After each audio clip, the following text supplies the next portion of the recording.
Eh bien salut tout le monde, aujourd'hui on se retrouve pour une nouvelle vidéo, donc aujourd'hui une autre présentation sur un ECX Rucus donc 4x4.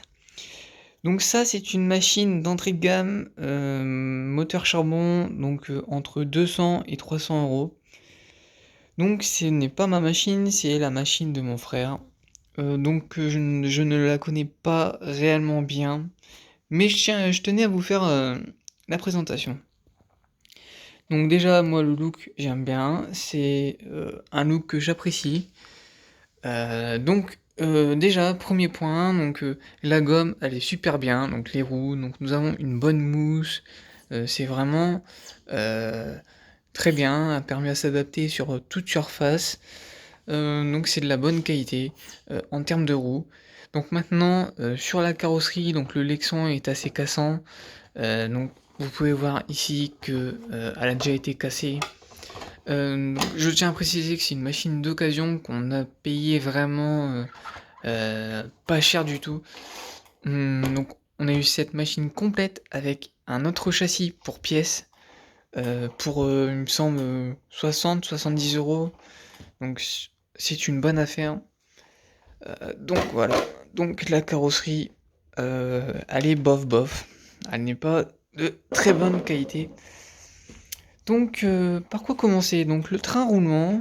euh, nous avons des roulements qui sont bien entendu pas étanches, donc qui font le taf. Nous, on les a jamais changés. Ça reste de la bonne qualité. Donc, ensuite, nous avons bien entendu des cardans en ferraille, avec des noix de cardan en ferraille aussi. Donc, nous avons des différentiels. Les différentiels. Donc avec le corps en plastique, mais les, les dents en ferraille. Euh, donc gros avantage, c'est ce que j'apprécie ici. Donc les barres de direction sont en plastique et ne sont pas réglables. Donc déjà, c'est ce qui permet que ce soit plus solide et beaucoup plus souple, comme vous pouvez le voir. Donc nous avons aussi les triangles qui sont d'assez bonne qualité, ils sont un peu petits. Donc c'est bien entendu une machine 1/10 qui a le même entrace qu'un Traxxas Slash ou un V Carbison que j'ai fait donc la présentation dans ma chaîne. Donc sur cette machine, donc déjà nous avons une transmission correcte avec un cardan central en ferraille, donc toujours des noix de cardan en ferraille. Nous avons une couronne en plastique, un moteur charbon de type 550. C'est honnêtement, je pense qu'on va changer le combo pour mettre un petit combo brushless bien sympa en 2S. Donc nous avons un ESC donc, qui prend de la lipo, mais aussi de la NIMH. Nous on roule en lipo 2S. Donc nous avons bien entendu en Presidine. Nous avons un servo de direction qui est assez faiblard, même si la direction est bien faite, donc ça fait le taf. Tout ce qui est suspension, c'est vraiment son point fort. Sortie du carton, je la trouve bien, bien réglée. C'est un parpaing, donc voilà.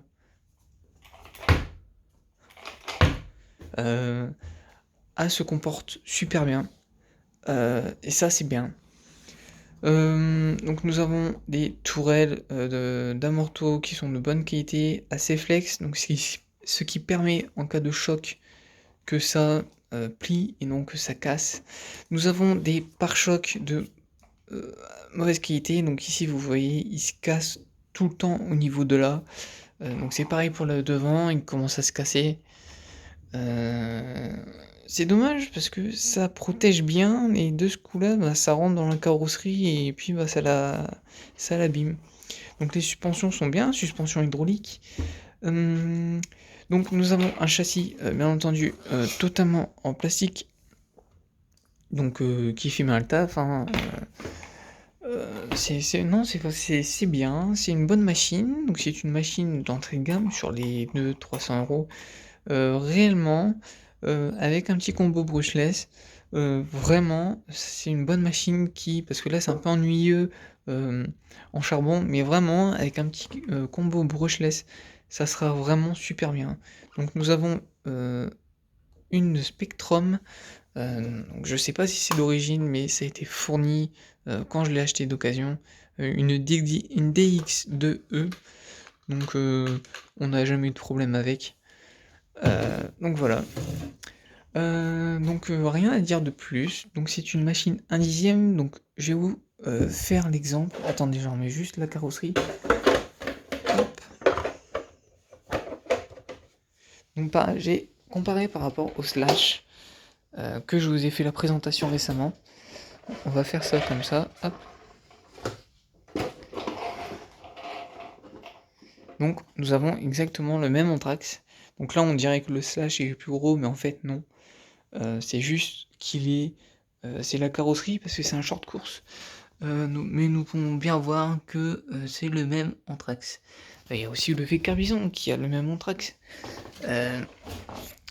qui est juste ici. Voilà. Voilà. Donc c'est vraiment des machines qui sont similaires, qui ont le même anthrax. Sauf que ça, c'est une machine à 450 €, voire 500 €. Ça, c'est une machine pas comparable puisque c'est un moteur à charbon. Ça, c'est une machine qui fait le taf, mais qui est assez fragile. Mais honnêtement, le plus solide, je dirais que c'est lui en charbon. C'est vraiment cool, c'est une trentaine de km/h, mais c'est vraiment, super bien. On fonce dans un mur, on risque pas de le casser. Par contre, en brushless, ça risque d'être différent, faudra plus faire attention, ce qui est normal. Donc voilà, donc j'espère que cette vidéo vous aura plu. On se dit à la prochaine. Ciao.